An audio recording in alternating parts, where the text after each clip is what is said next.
The hangar of the station gleamed with polished metal and a faint hum of electromagnetic activity as the humans disembarked from their shuttle. Towering alien structures surrounded them, their curves and sharp edges a stark contrast to the utilitarian design of Earth's vessels. Delegations from dozens of species milled about the sprawling entrance, their colorful garments and vocal exchanges creating a cacophony of languages and gestures. Amid the chaos, the humans stood out, not by appearance, but by their demeanor. Ambassador Arnis Brady led the group, his confident steps reflecting the calm authority expected of Earth's diplomatic front. He was flanked by Captain Mark Northcote, a seasoned space marine whose sharp eyes scanned the surroundings as if memorizing every potential threat. Behind them, Communications Officer Lieutenant Cavan Boucher adjusted his wrist-mounted interface, while Lieutenant Amelia Hartley, the team's engineer, carried a compact toolkit slung over her shoulder. Rounding out the group was Sergeant Tygo Rapace, a weapons specialist with an almost predatory gait, his posture casual yet intentional. The humans' wariness was no accident. Before the delegation's arrival, scattered intelligence reports from exploratory missions near the corporation's border systems, identified as the Orvalice conglomerate, hinted at dubious practices. Whispers of disappeared freighters and suspiciously timed resource disputes had been quietly noted by United Earth's United Defense Command, leaving little doubt that the hosts might have more than trade agreements in mind. "Quite the spectacle," Brady murmured, his voice low but carrying enough weight for the team to hear. "They're trying too hard," Northcote replied, his tone gruff. His gaze flicked toward a group of reptilian aliens adorned in ceremonial armor. Their movements were grandiose, and their voices boomed as they exchanged greetings with a delegation of pale, translucent beings. "Overcompensation usually means they're hiding something." Hartley smirked, but stayed silent, her attention fixed on the handheld device as she scanned for anomalies in the station's energy patterns. The humans were the only delegation moving with deliberate restraint, their silence contrasting with the animated exchanges of the other groups. While many delegations openly admired the opulence of the station, humans remained a puzzle, watching, calculating, and speaking only when necessary. The station's main concourse was a masterpiece of alien engineering, its ceiling arching high above in a crystalline dome that refracted the light of a nearby star. Holographic displays projected rotating models of advanced ships and weaponry, each accompanied by data streams in various alien languages. The centerpiece of the hall was a towering statue of the hosting corporation's insignia, an interlocking spiral of gold and obsidian. It loomed like a sentinel, a silent reminder of who held power here. The displays of advanced weaponry and technology bore the same polished veneer, but the way representatives of more advanced species spoke in hushed tones near humans and other lesser delegates carried a clear message. This was no place for equals. A representative of the corporation, a tall insectoid with glittering chitinous plates, approached the human delegation. "Ambassador Brady," it greeted, its voice a series of modulated clicks translated by the station's universal comms system. "It is an honor to welcome representatives of Earth to this historic gathering. We hope you will find our technologies enlightening." Brady nodded with a measured smile. "We're eager to see what you have to offer. The opportunity to learn is invaluable." The insectoid's mandibles twitched, perhaps in amusement. "Of course. Your species has much potential to grow." It gestured toward a display showcasing a sleek black sphere levitating within a containment field. "This, for example, is one of our latest advancements in defense technology. Perhaps your team would care to test it." The team exchanged glances, their silent communication clear. Northcote stepped closer to Brady and spoke in a low tone. "This smells like bait, which is why we're going to bite," Brady replied under his breath, his tone calm. "We need to understand their game." Hartley and Rapace approached the display first, examining the floating sphere. A hologram of its specs rotated beside it, describing it as a universal threat detection and neutralization system. Hartley's fingers brushed the interface, her expression calm but focused, as she worked through the alien interface with a precision that contrasted with its overly convoluted design. While the system hummed and synchronized, she had already slipped countermeasures into place, a seamless execution only possible with the depth of her training. "Ready?" she asked over her shoulder. "Let's see what it can do," Brady replied evenly. The sphere began to hum, emitting a faint glow as it synchronized with the human's devices. For a moment, nothing seemed out of the ordinary. Then Hartley's screen flickered, a cascade of data streaming across it too quickly to be random. Her expression didn't change, but her hand subtly tapped a sequence on her wrist interface. The data stream ceased abruptly, the glow of the sphere dimming. "Interesting system," Hartley remarked aloud, her tone neutral. "Efficient, but it's running hot. Seems like it struggles with real-time integration." The insectoid tilted its head, a ripple of bioluminescence passing through its body. "A keen observation. We will note that for future iterations." It didn't seem to notice the human's faintly knowing expressions as it gestured them toward another display. As they moved on, Northcote leaned closer to Hartley. "What happened?" "It tried to dig into our systems," she murmured, her voice sharp with controlled urgency. "They weren't just probing. They were scanning for vulnerabilities. I rerouted their protocols to send back junk data before shutting it down completely." Rapace's jaw clenched, and his fingers flexed as if itching to reach for a weapon. "Think they know we caught them?" "No," Hartley replied. "Their system didn't even register the block. They probably think it worked." Brady's voice interrupted their quiet exchange. "Keep it that way," he instructed. "We can't afford to tip our hand." The team continued through the exhibition, their movements slow yet synchronized. Other delegations paid them little attention, too absorbed in the marvels on display or the corporation's promises of unparalleled progress. A group of amphibious creatures chattered excitedly as they tested a plasma rifle, while a towering crystalline alien loudly praised the corporation's goodwill. Fools," Rapace muttered. "They're eating it up." "Let them," Northcote said coldly. "The more noise they make, the easier it is for us to work." As they neared the next display, a member of another delegation, a squat, fur-covered alien with sharp tusks, paused to address them. "Humans," it said, its tone dripping with condescension. "I didn't expect to see your kind here. You must find all this overwhelming." Brady's smile didn't reach his eyes. "We're managing." The alien chuckled, its tusks gleaming. "The corporation is truly remarkable, don't you agree? Their generosity in sharing such advancements with species like yours is unprecedented.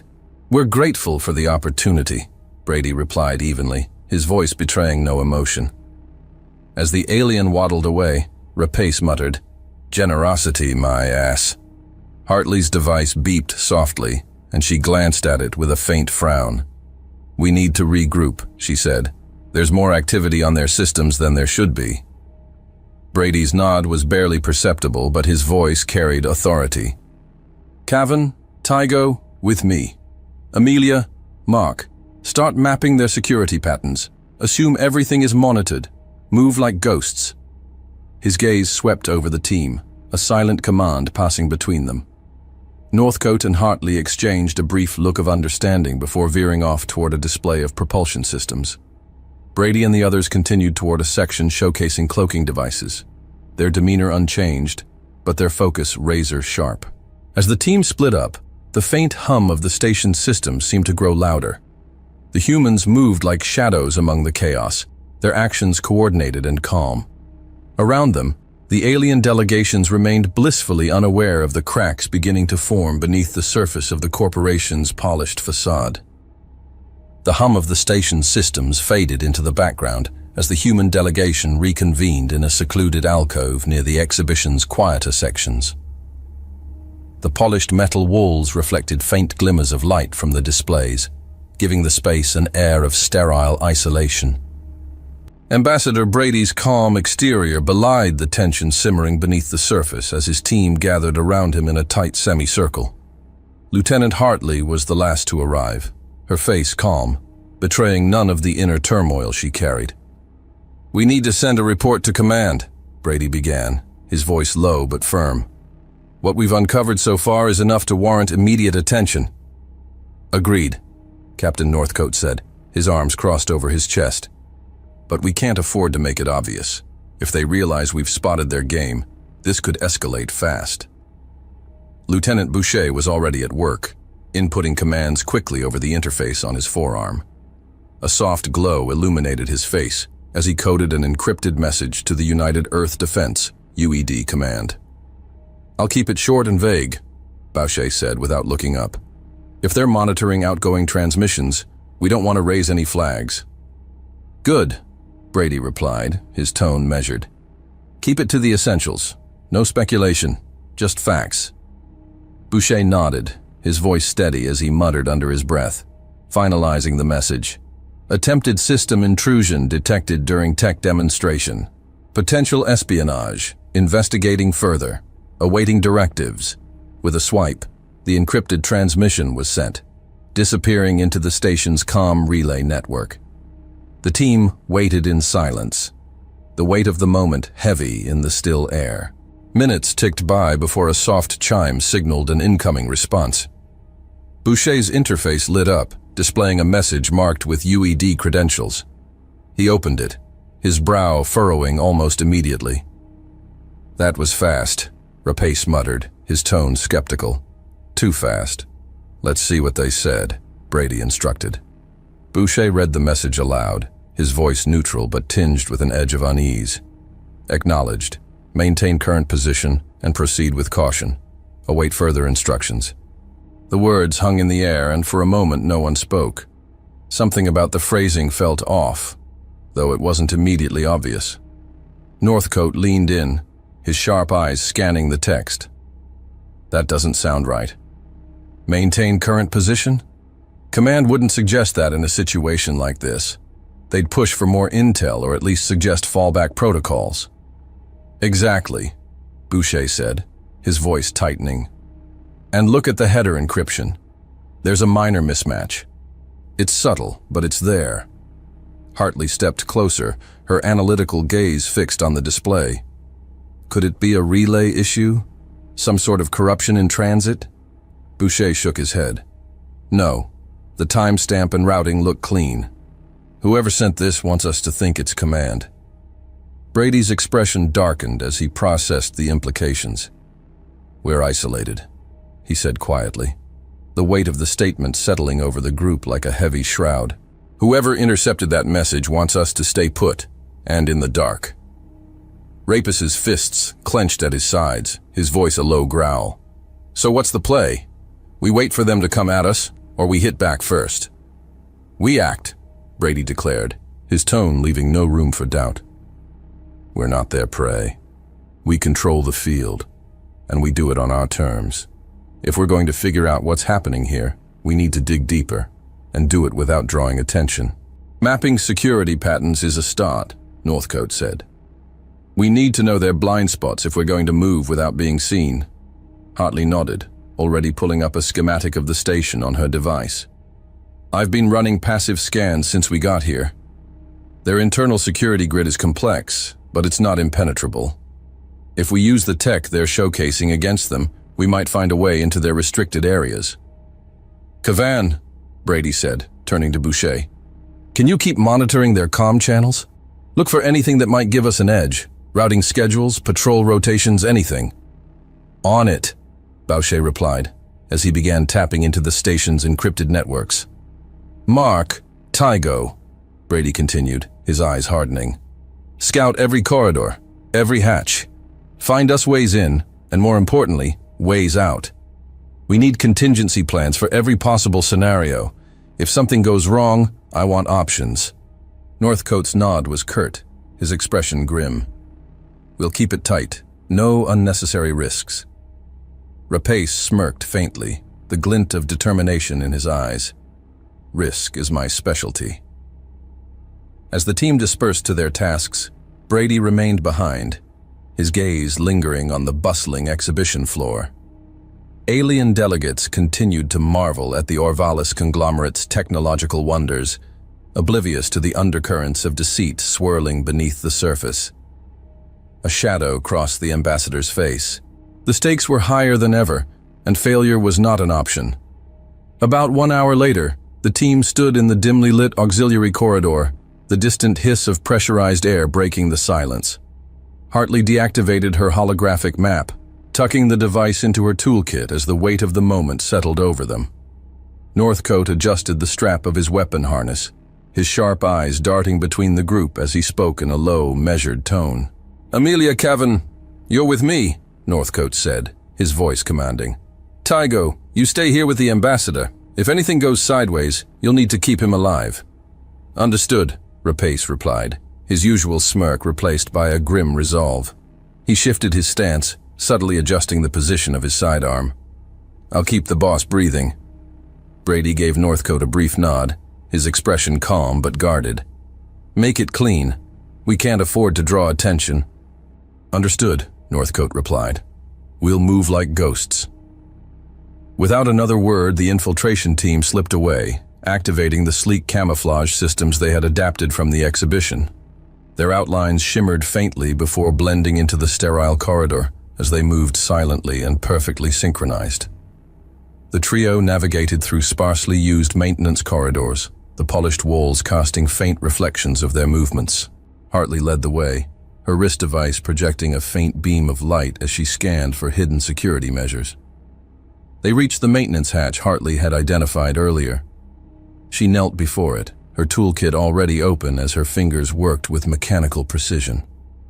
"The access panel's circuitry is old," she muttered, her voice barely above a whisper. "It's using a redundant encryption protocol. Shouldn't take long to bypass." "Make it quick," Northcote said, his tone clipped. He and Boucher kept their backs to the wall, eyes scanning the corridor for any sign of movement. Hartley's device emitted a soft chime, and the hatch slid open with a quiet hiss. "We're in," she whispered, stepping aside to let the others enter first. Inside, the passage was narrow and dimly lit, the air carrying a faint metallic tang. Pipes and conduits lined the walls, their surfaces damp with condensation. Hartley's map flickered to life on her wrist device, guiding them deeper into the station's restricted lower levels. As they moved, Boucher tapped into the station's internal comms, his interface glowing faintly as he scanned for activity. "Patrols are light down here," he murmured. "But there's increased chatter near the server hub. They're definitely on edge." "Stay sharp," Northcote said, his voice a low growl. "If they catch us, we're done." The trio advanced in silence. Hartley paused at intervals to disable motion sensors and reroute power from nearby security nodes, her hands steady despite the growing tension. They reached a junction where the narrow corridor widened into a larger access chamber. Hartley halted abruptly, her hand shooting up in a silent signal for the others to stop. She pointed to a droid stationed near the far wall, its sleek design and glowing optics marking it as a security unit. "Standard patrol model," Boucher whispered. "Probably tied into their main grid." "We can't leave it operational," Northcote said. "Suggestions?" Hartley studied the droid for a moment before nodding. "I can reprogram it, but I'll need a few minutes." "Minutes we might not have," Northcote replied, his eyes narrowing. He glanced at Boucher. "Cover her. I'll keep watch." Boucher nodded, positioning himself near Hartley as she approached the droid carefully. She opened a compartment on its side, her toolkit producing a slim interface cable that she connected to its core. "Keep it steady," Hartley muttered, working swiftly on her device as she bypassed the droid's security protocols. "Its failsafe will trigger if I move too fast." Northcote crouched at the chamber's entrance, his weapon drawn and his gaze fixed on the corridor. Every creak of metal and hum of machinery sent a flicker of tension through his muscles. "Almost there," Hartley whispered, her voice tight with concentration. The droid emitted a faint whir, its optics flickering as Hartley's commands took hold. A moment later, it stood motionless, its posture no longer threatening. "Got it," she said, exhaling softly. "It's ours now." "What can it do?" Northcote asked, stepping back toward the group. Hartley tapped a command into her interface, and the droid's optics glowed faintly. It's linked to the local network. I can use it to disable cameras and unlock doors in this sector. It'll make our next moves a lot easier. Good, Northcote said. Then let's keep moving. The droid followed them silently as they continued toward the server hub. Its presence was a constant reminder of the stakes. Its cold mechanical frame a tool that could just as easily become a liability if something went wrong. They reached the entrance to the server hub, a reinforced door flanked by security panels. Hartley knelt before one of the panels, her toolkit once again in hand. "This might take a bit longer," she said. "The encryption here is more advanced." "Work fast," Northcote said, his tone low but firm. He glanced at Boucher. "Anything on comms?" "Nothing yet," Boucher replied, his focus on his interface. "But if they're monitoring this area as closely as I think they are, it's only a matter of time before they notice something." Hartley's fingers moved quickly, years of practice evident in her fluid motions. Her brow furrowed in concentration as the droid stood nearby, its optics scanning the corridor for threats. After a tense minute, the door slid open with a muted hiss. Inside, the server hub was a stark contrast to the utilitarian corridors they had traversed. Rows of glowing data cores stretched across the room, their surfaces pulsating with streams of encrypted information. The air was colder here, the hum of machinery louder. Boucher stood to her left, scanning comm channels for any signs of increased activity, while Northcote kept a vigilant watch near the doorway, his hand resting on his sidearm. The droid stood beside him, its optics glowing faintly as it monitored the corridor for threats. Hartley immediately set to work, her device interfacing with one of the data cores. "There's a lot here," she said, her voice tight. "They've been intercepting communications from every delegation. Personal, political, military, everything." Boucher moved to another terminal and scanned the data streams. "This isn't just espionage, it's blackmail. They've got leverage on everyone." "Get what you can," Northcote instructed. "We don't have time to be thorough." Hartley nodded, diving deeper into the labyrinth of encrypted files. Moments later, a folder marked Priority. Orvalis directives caught her attention. She tapped it, and a series of recordings began to play silently on her device, accompanied by text transcripts. Her face hardened as the implications became clear. "Mark," she called softly, turning the screen toward Northcote. "You need to see this." Northcote stepped closer, his sharp eyes scanning the recordings. The first was a holographic feed of the Orvalis CEO in a private meeting with high-ranking officials from various species. The CEO, a towering insectoid figure with bioluminescent patches flickering faintly across his angular exoskeleton, leaned forward with a predatory grace. The conversation was chilling in its bluntness. "This fair is a tool," the CEO said, his tone clinical. "The species we've invited here are resources, not equals. Their technological advancement will serve our interests, either as allies in conflict or as pawns in larger games. Subtle manipulation yields results far more sustainable than outright conquest." Another recording followed, showing a heated discussion in which Orvalis executives debated how to exploit specific weaknesses in the delegations present. 1. A wiry, crystalline alien with shifting hues rippling across its surface suggested withholding vital resources to create dependence. Another, a heavy-set quadrupedal being with a thick ridged skull and glowing fissures running along its body, proposed blackmailing influential leaders with fabricated scandals. Their casual tones and dismissive gestures made the cruelty of their words even more jarring. Hartley's grip on her device tightened. They're using this fair to turn every species here into tools for their power plays. It's not just espionage, it's systematic domination.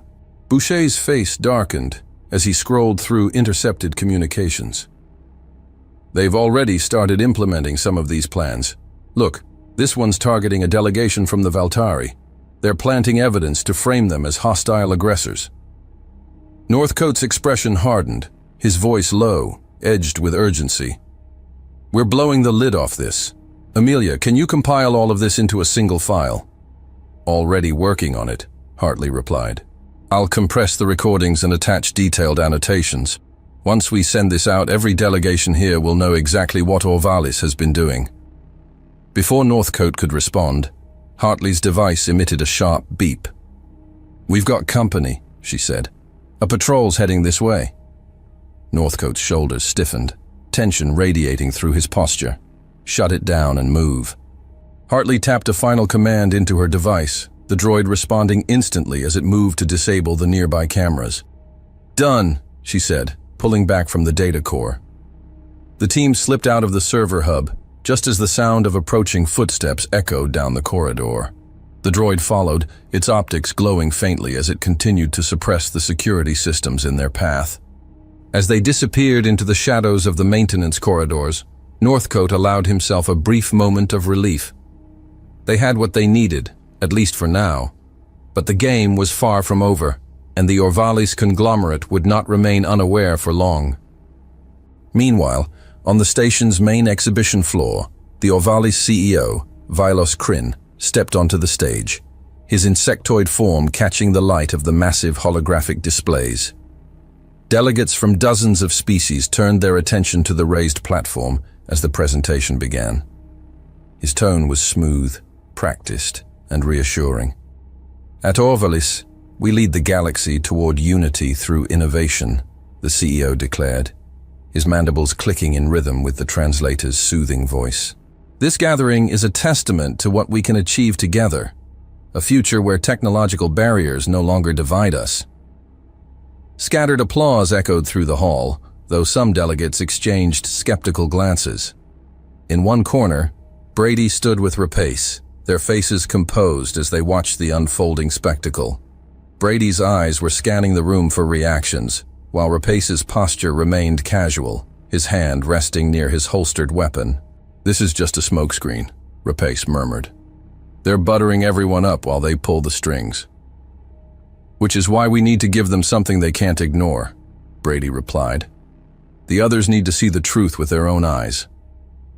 As the Orvalis CEO's voice reverberated across the exhibition floor, carrying promises of unity and progress, the true battle for control unfolded in the shadows. Deep within the station's labyrinthine maintenance corridors, the human team moved with resolve. Their task was no longer just survival. It was exposing the cracks beneath Orvalis's polished facade. The droid stood silently beside Hartley as she worked, its stillness mirroring the tension in the air. The team had regrouped in a dimly lit maintenance corridor, just out of sight of the server hub. Hartley crouched beside the droid, her wrist device synced to its interface. The glow from her screen cast sharp shadows on the walls as she worked. Now we just need to make sure it gets out, Boucher said, glancing at the droid. Can it access the station's comm relays from here? Hartley nodded, while working on her device. It's linked to the local network. I can override its protocols and broadcast the file to every display on the station. Do it, Northcote said, his voice low and firm. We'll cover you, but keep it quick. We're not out of this yet. The droid's optics pulsed faintly as Hartley executed the final command. Its mechanical frame remained eerily still, but inside its circuits, an override protocol activated, linking it fully to the station's comm relays. Streams of encrypted data from Hartley's device flowed seamlessly through the droid's interface. The human team stood in tense silence, each member hyper-aware that their next move would ignite a firestorm. It's ready, Hartley said, her voice quiet but firm. Once I push this, there's no going back. Northcote nodded, his gaze hard as steel. Do it. They need to see everything. Hartley tapped a final command. The file compressed and encrypted for distribution, launched into the station's central broadcast systems. For a heartbeat, the room was silent. Then the droid's optics flared bright, signaling the transfer's completion. On the station's main exhibition floor, the enormous holographic displays shimmered, their glossy advertisements for Orvalis technology suddenly replaced with stark black screens. The murmur of the crowd quieted as the visuals stuttered before resolving into the face of Vilos Kryn, the Orvalis CEO, mid-conversation. His bioluminescent patches glowed faintly, and his tone, captured in the recording, was dripping with disdain. "These species are pawns," Crin's voice echoed throughout the chamber, amplified by the station's speakers. "They exist to serve our interests, whether they know it or not." A stunned silence fell over the gathered delegates. Eyes widened, mandibles clicked, and tendrils quivered as the crowd collectively held its breath. The recording continued, showing the secret meeting where the CEO and his executives discussed tactics to manipulate and control the various species represented in the room. On stage, Crin froze mid-sentence, his practiced confidence replaced by visible confusion. The holograms around him continued to play the incriminating footage, one clip bleeding into the next. Delegates across the room began to react, murmurs turning to angry outbursts as the scope of the betrayal became clear. "What is this?" a towering crystalline alien shouted, its hues shifting to an angry red. "Is this a joke?" demanded a reptilian delegate, its claws digging into the table in front of it. The recordings grew worse. Individual delegates flinched as their private communications appeared on nearby displays, showing intercepted messages and compromising footage. The crowd erupted into chaos as the scale of the corporation's surveillance became evident. Brady stood near the edge of the crowd with Rapace, both men watching the unfolding scene. Brady's expression was unreadable. Rapace, in contrast, grinned faintly, his posture casual, his hands resting at his sides with a tension that hinted at readiness for whatever came next. "Well," Rapace said, his voice low, "that hit like a freight train." Brady glanced at him. "It's not over yet." Back on stage, Crin's confusion hardened into fury. He leaned toward a subordinate, his voice low and sharp, but it was obvious the damage had been done. Delegates began to converge near the stage, shouting accusations and demands for explanations. In the server hub, Hartley and Boucher monitored the reactions through a nearby display, the tension in the room visible even through the grainy feed. Northcote stood near the exit, his posture tense as he scanned for approaching threats. "That'll get their attention," Boucher muttered, his tone a mix of satisfaction and unease. Hartley's hand hovered over her device, the files fully embedded in their systems. Even if they try to shut it down, it'll take hours to purge completely. Northcote nodded, his expression grim. "Good. We're moving. This place won't stay quiet for long." On the exhibition floor, Crin raised his voice, his mandibles clicking audibly as he tried to regain control. "This is a fabrication," he declared, his tone sharp and commanding. "An attack on Orvalis by those who seek to undermine our progress. I assure you." The crowd's reaction cut him off. Angry shouts rose, their voices growing louder with each passing moment. Delegates turned on one another, old rivalries bubbling to the surface as accusations flew. A smaller delegation from a fringe system demanded answers about why their private negotiations had been exposed, while others screamed for the CEO's resignation. Crin's gaze snapped to a subordinate, his bioluminescent patches pulsing rapidly. "End this," he hissed. "Now!" The subordinate nodded, retreating into the shadows to relay the order.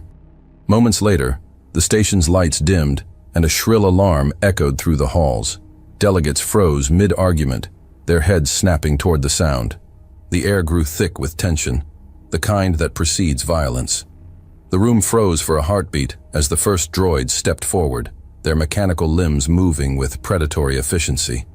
Then, chaos erupted. Delegates scattered in every direction, some screaming, others shoving past one another in desperate attempts to flee. The air filled with the sharp whir of servos and the ominous hum of charged weapons. A crystalline alien stumbled as a droid lunged toward it, metallic hands grabbing its arm with unrelenting force.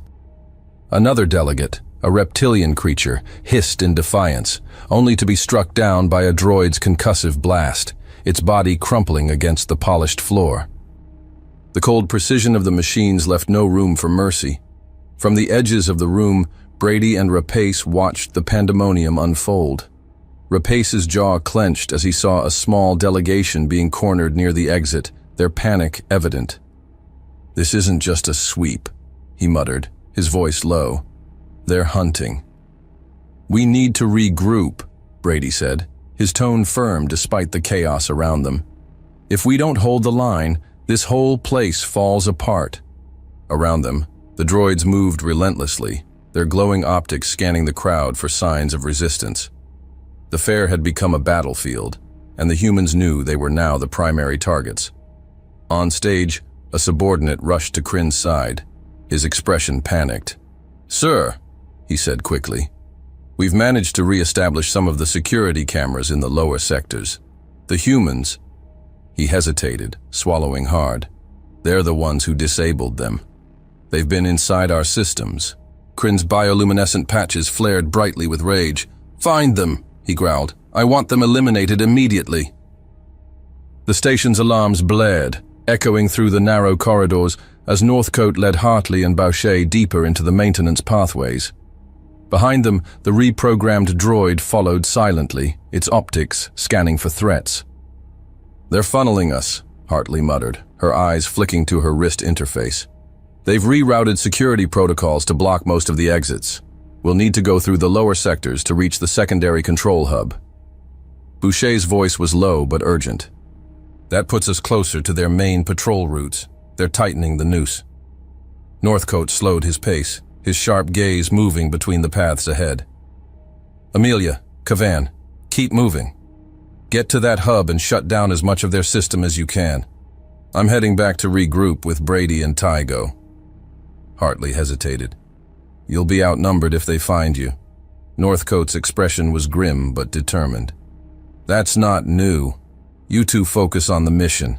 If you can give us control of their equipment, we'll stand a chance." Boucher nodded, already scanning his device for the quickest route. "We'll handle it. Just don't get yourself killed."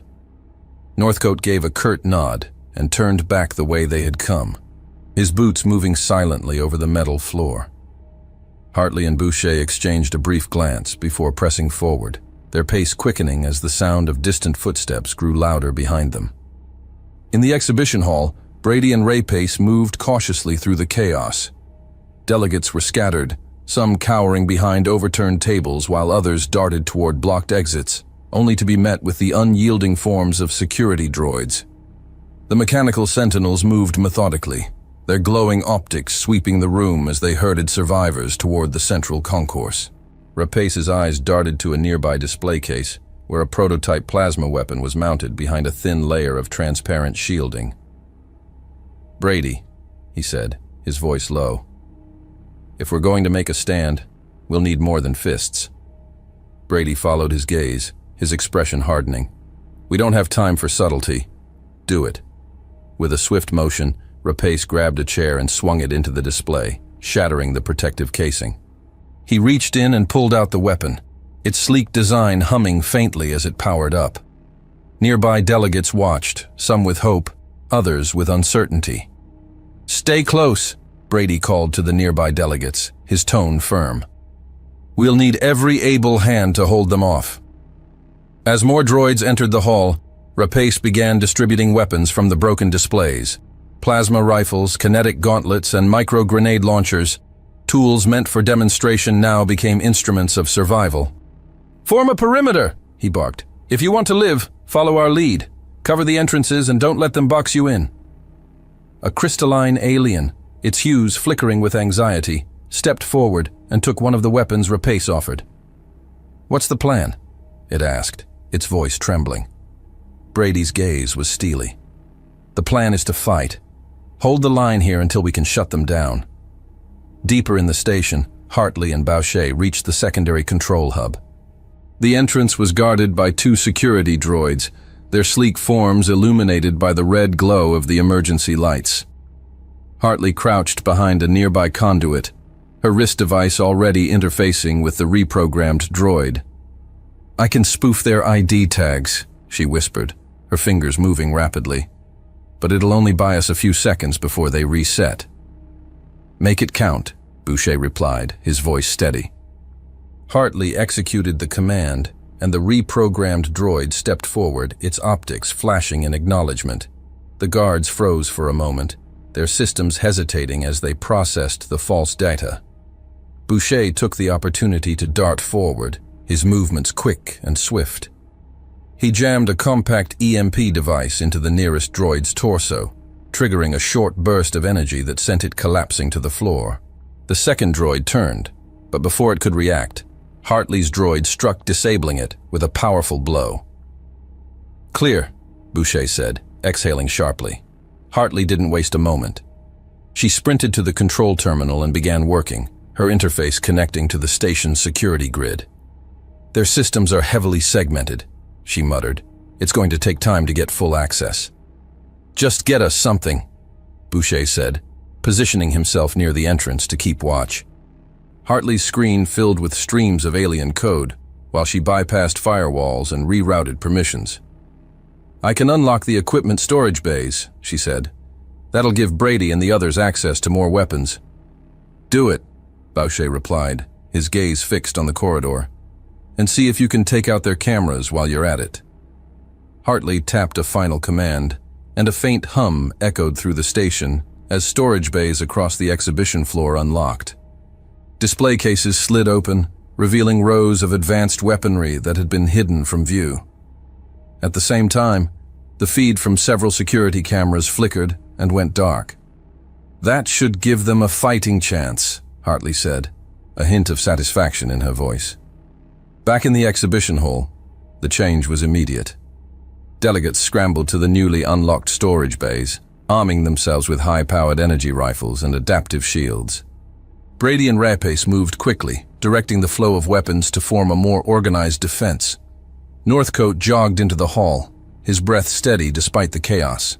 He'd narrowly avoided 2 patrols in the maintenance corridors, using the shadows and narrow pathways to stay ahead of the droids hunting him. The sound of weapons fire drew him forward, and as he reached the edge of the room, his sharp gaze scanned the unfolding battle. Without hesitation, he moved toward Brady and Rapace, his commanding presence a steadying force amidst the panic. A reptilian delegate growled as it leveled a plasma rifle at an approaching droid, its blast punching a hole through the machine's chest. Nearby, a group of smaller amphibious aliens used compact energy shields to form a defensive line, their coordination inspired by Brady's leadership. Northcote stepped into their formation, his voice sharp and clear. "Push them toward the western exit," Northcote barked, pointing toward a choke point where the delegates could focus their fire. "Don't let them regroup." Rapace fired a burst from his own weapon, the plasma bolt striking a droid in its joint, sending it crashing to the floor. "They're adapting," he said, his tone grim. "They're prioritizing armed targets." "Let them," Brady replied, his voice cold. "We'll give them more than they can handle." The humans led the way, working together and leveraging their knowledge of tactical formations to maximize the delegates' strengths. Brady directed the crystalline aliens to form a long-range firing squad, while Northcote took command of the defensive line, positioning the heavier reptilian species to provide cover for those reloading. The once chaotic hall began to resemble a battlefield, the tide of the fight shifting as the delegates stood their ground. A tense silence broke as a reptilian delegate, defying the droid's commands, raised its plasma rifle and fired, the bolt searing through the air and striking a machine square in the chest. The droid jerked backward before collapsing in a shower of sparks. The response was immediate. The remaining droids swiveled their heads toward the source of the attack, their optics glowing brighter as they opened fire. The hall erupted into chaos as delegates, emboldened by the access to weapons, began to fight back. Northcote's voice cut through the din, sharp and commanding. "Hold the line! Focus fire on one at a time!" Plasma bolts lit up the room as alien delegates joined the humans in a desperate stand, their survival instincts overcoming their fear. Northcote moved along the defensive line, directing the heavier species to shield the smaller ones while Rapace provided covering fire. The exhibition floor, once pristine, became a battlefield, the sharp crackle of energy weapons and the clang of metal echoing through the hall. Northcote's voice rang out above the cacophony, sharp and steady. "Hold your positions! Watch your flanks!" he barked, gesturing for the heavier reptilian aliens to reinforce the defensive line forming near the western exit. Brady stood further back, rallying the remaining delegates who had taken cover. "If you're not armed, focus on the wounded and keep the corridors clear," he commanded, his tone calm but firm. Nearby, a crystalline alien screamed as a droid's energy blast ripped through its shield, shattering its shimmering form into jagged fragments. A reptilian delegate retaliated, its plasma rifle discharging a bolt that punched clean through the droid's torso, sending it collapsing in a smoking heap. The droids were relentless, their methodical movements outmatching the desperate efforts of the resistance. Rapace, his face glistening with sweat, took down 2 advancing droids with rapid bursts from his rifle before ducking behind an overturned table. "They're not slowing down!" he shouted. "They don't need to," Northcote growled, leveling his rifle and firing a precise shot into the optic array of a droid that had pushed too close. "They'll grind us down unless we finish this." At the secondary control hub, Hartley worked feverishly to bypass the final layer of security blocking the station's secondary systems. Her wrist device flashed a warning, and she cursed under her breath. "Problems?" Boucher asked from the entrance, where he was leaning around the corner, watching for incoming patrols. "They've locked out the grid's primary override," Hartley muttered. "But I can force a bypass using a feedback loop from their own systems." "Translation?" Boucher asked, his voice tight. "It'll fry half their redundant subsystems," she said, "and probably trigger alarms across the station." "Do it," Boucher replied without hesitation. "We don't have the luxury of subtlety anymore." Hartley tapped a final sequence into her device. The lights in the room dimmed, and the hum of the machinery rose to an almost deafening pitch before dropping into silence. She exhaled sharply, glancing at the screen as a new set of options appeared. "Secondary systems are down," she said, her voice filled with relief. "We've got partial control now." "Then send the message to our fleet," Boucher urged. Hartley nodded. A new channel opened, broadcasting a secure signal to a nearby UED fleet stationed just beyond the system's outer edge. "Emergency priority," Hartley said into the comm. "This is the Earth delegation aboard the Orvalis station. We've initiated resistance, but we need immediate reinforcements. Hostile forces are targeting civilians. Respond ASAP." For a tense moment, there was nothing but static. Then, a calm but steady voice came through the speaker. "Message received. Reinforcements en route. Hold your ground." Boucher allowed himself a faint smile. "They're coming." Hartley glanced at him. "Let's hope we last long enough for it to matter." In the exhibition hall, the tide of the battle had shifted yet again. With droids pushing deeper into the defensive lines, the delegates' morale was faltering. A tall insectoid delegate collapsed, its shield overloading as a barrage of droid fire tore through its carapace.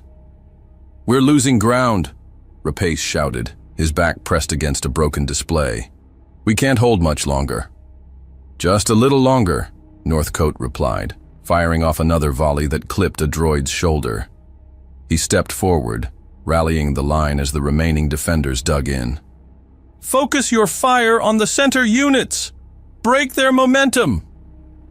Suddenly, a low hum resonated through the hall, followed by a series of sharp, metallic clicks.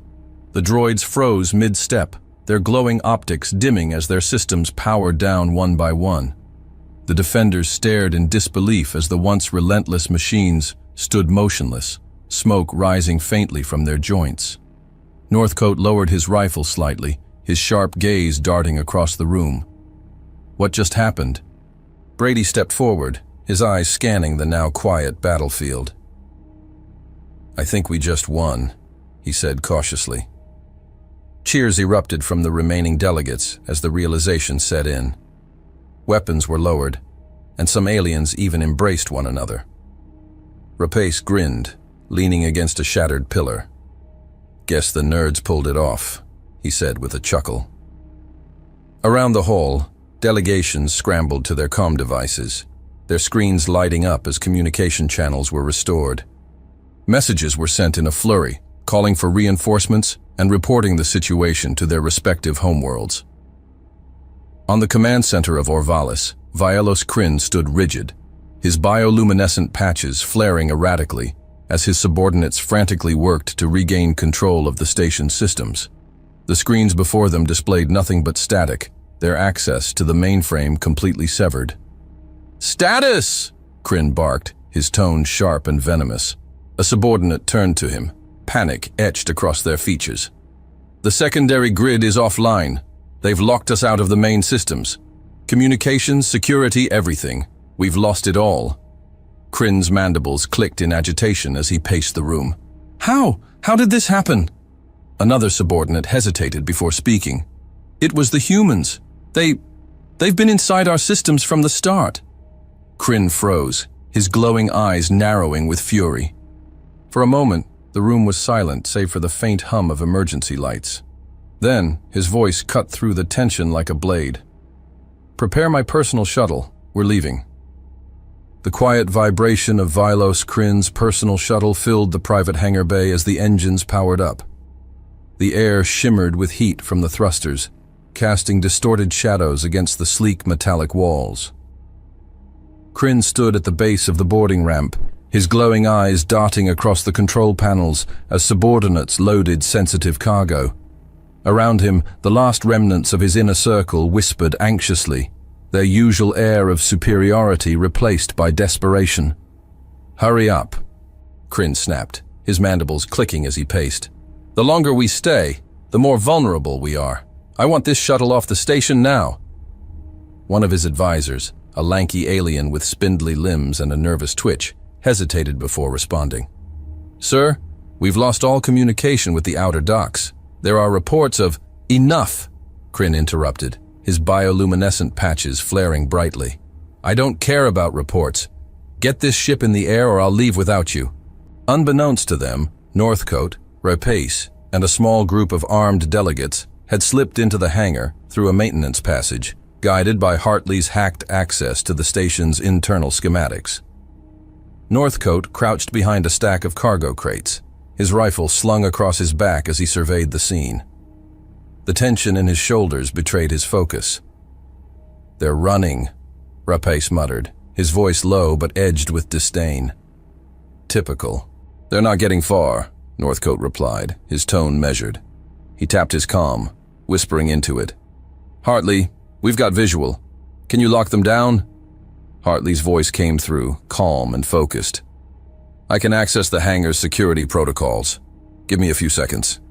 Seconds stretched like hours as the humans waited, their eyes fixed on Kryn and his entourage. The shuttle's engines roared louder, the thrusters glowing brighter as the boarding ramp began to retract. "Amelia, now would be good," Northcote said through gritted teeth. "Done," Hartley replied. A sharp hiss filled the hangar as the shuttle's systems abruptly shut down. The engines sputtered and dimmed, the thrusters cooling as the boarding ramp froze mid-retraction. Red emergency lights flared along the walls, and thick security barriers slid into place, sealing the hangar. Kryn whirled around, his mandibles twitching with rage. "What is this?" he bellowed. His subordinates froze, their panic palpable as they glanced toward the sealed exits. Northcote stepped out from the shadows, his rifle leveled at Kryn's chest. Behind him, Rapace and the armed delegates moved in, spreading out to cover every possible escape route. "It's over, Kryn," Northcote said, his voice cold and unyielding. "You're not going anywhere." Kryn's glowing eyes narrowed as he straightened his posture, attempting to regain his composure. "You think you've won? Pathetic. Your species crawled out of the dirt barely a century ago, and now you presume to challenge us? This station, this fair, everything here, it's beyond your primitive comprehension. You've done nothing but delay the inevitable, like insects swatting at giants." Rapace smirked, his rifle trained on one of Kryn's advisors. "You're out of your league, Bug. Drop the act." Kryn's response was cut off as a low chime echoed through the hangar. The station's automated security system activated, and holographic displays flickered to life along the walls. The damning footage from his private meetings, where he and his executives had openly discussed their plans for manipulation, espionage, and exploitation, continued to loop across every display. But it didn't stop there. The humans had tied the station's comm relays into the broadcast, sending the incriminating footage not just throughout the station, but across the galaxy. Delegates' homeworlds, allied planets, and anyone tuned into the frequency now bore witness to Kryn's schemes. Kryn's mandibles twitched, his posture rigid with barely contained fury. "This farce changes nothing," he spat. "I still hold power here, and power doesn't vanish with words." Northcote held his gaze unshaken. "You lost that power the moment the truth went interstellar." Outside the station, the void of space lit up with flashes of energy as reinforcements from the UED fleet emerged from warp. Their sleek hulls, marked with the insignia of Earth, moved fiercely, flanked by the vessels of allied delegations answering the call for unity. Among them, vessels from various delegations began to appear, answering the calls for help that had gone out moments earlier. In the exhibition hall, Brady watched as the first human ships docked, their crews spilling out to secure the area and evacuate civilians. Delegates who had fought desperately now stood in small clusters, their expressions a mix of relief and exhaustion. A crystalline alien approached Brady, its voice trembling. "Your people, they came for us." Brady nodded, his face solemn. "That's what we do." Rapus's voice crackled through his comm. "Brady, we've got Kryn. He's not going anywhere." Brady exhaled, a rare smile breaking through his usually stoic expression. "Good work. Make sure he doesn't try anything." The hall grew quieter as more ships arrived, their crews quickly taking over the cleanup and securing the station. Delegates scrambled to their comms, their voices trembling with urgency as they relayed the truth to their homeworlds. In the sealed hangar, Kryn's attempts to bluster and negotiate had devolved into incoherent rage. His subordinates cowered behind him, their eyes darting nervously between the humans and the incriminating holograms still playing on the walls. "Do you have any idea what you've done?" Kryn spat, his voice dripping with venom. "This will destabilize entire sectors. The balance of power." "Save it," Northcote cut him off, his tone icy. "You lost. Own it." Behind them, Hartley worked quickly, her device synced to the droid. "They're trying to override the system," she said, her voice sharp. "I'm feeding their attempts into a loop. It'll trap them in their own commands." The station's security system issued a monotone announcement. "Unauthorized attempt to override protocols detected. Recording initiated." Kryn's mandibles twitched as his own voice played back over the speakers. "Shut it down! Override the system! Crash it if you have to! I don't care how many die, just get us out of here!" The weight of his words hung in the air. On the command center monitors, the delegates watched the full extent of his desperation and ruthlessness. Kryn had just sealed his fate. Outside the station, the scene was one of organized teamwork. The UED fleet, working alongside allied ships, began securing the Orvalis vessels and taking control of the station's systems. Northcote, Brady, Rapasi, Hartley, and Boucher had done more than expose Orvalis. They had ignited a fire of unity among species once thought incapable of cooperation. Within the station, Kryn and his executives were marched out of the hangar under heavy guard, their heads low as the assembled delegates watched in silence. As the last of the UED ships docked, Brady stood at the edge of the exhibition hall, watching as the once mighty corporation crumbled under the weight of its own arrogance.